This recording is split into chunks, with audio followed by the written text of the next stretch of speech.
Hi, and welcome to Indie Learning Music Tutor. I'm your tutor Harry, and today we're going to talk about ear training via intervals.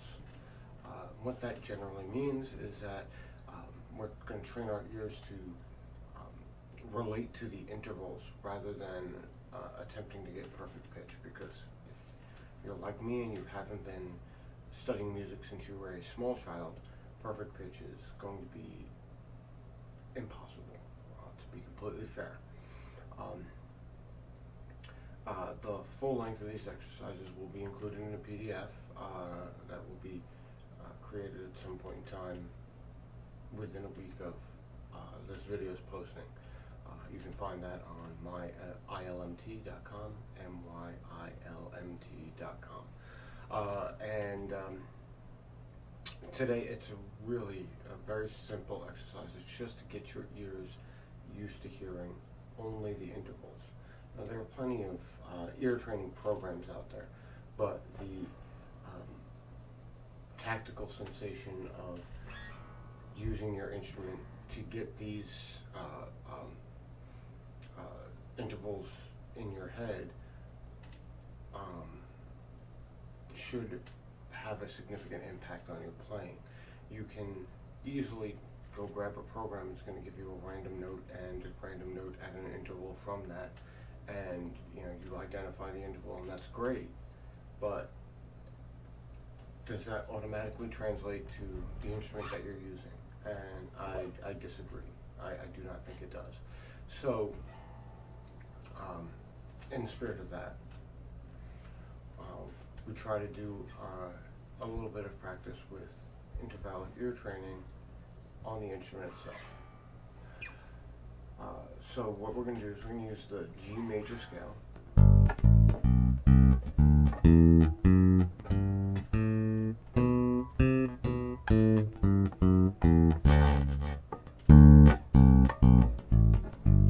Sorry about that.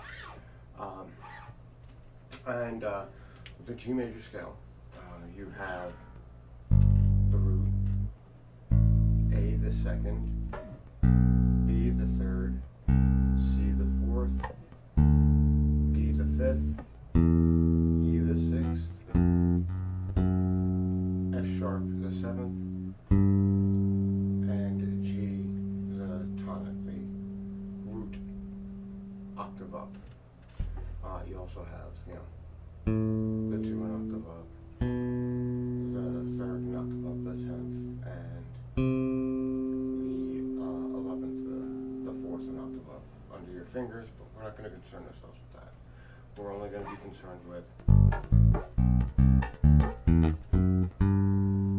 that, the scale, the 7 notes, and the octave. So first, you want to really get yourself into hearing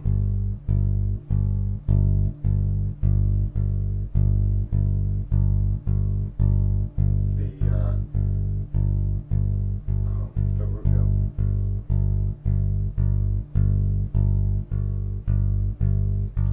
Get your ear really used to it, because you're going to be basing all of this exercise off of that root note.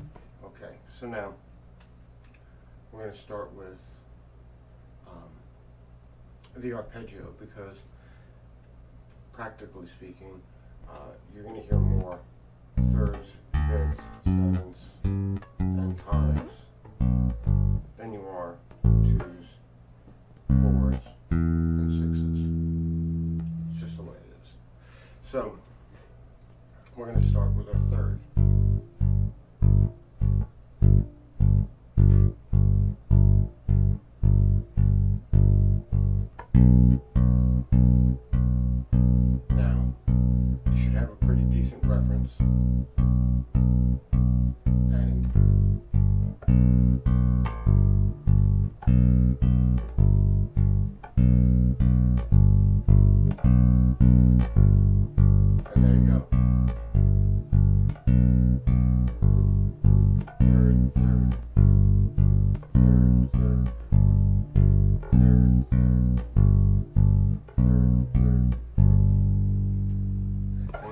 same with the fifth.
So basically what you're doing is you're getting your ear used to the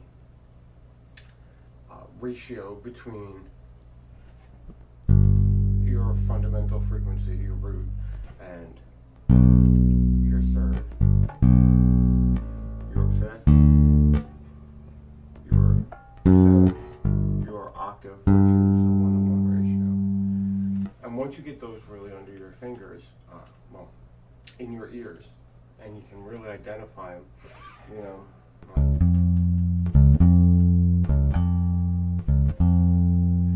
you'll know by feeling it what it is, but you'll start to be able to hear it as well when you're listening to music. Then my suggestion would be to do the rest of the major scale, you know, your second, your fourth, your sixth, because then you can build up all of those other relations. Within the major scale, you have your major third, you have a perfect fifth, right? And you have a major seventh. Okay, well, what's the minor seventh? A to G. That's your minor seventh. Okay, what about a flat sixth? Good question. Flat sixth, the interval is here. You go below to the seventh, and you go to the fifth. That's a flat sixth. Flat third, 3 to 5, flat third, hold it.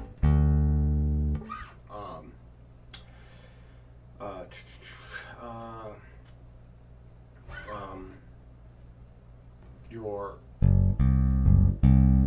flat second, or here we can do it this way. Your flattened fifth or your sharp four. You get the perfect four when you learn the rest of the major scale. So every relation can be found in that major scale, and you have to remember that that's because the major scale is where all of those other scales really come from.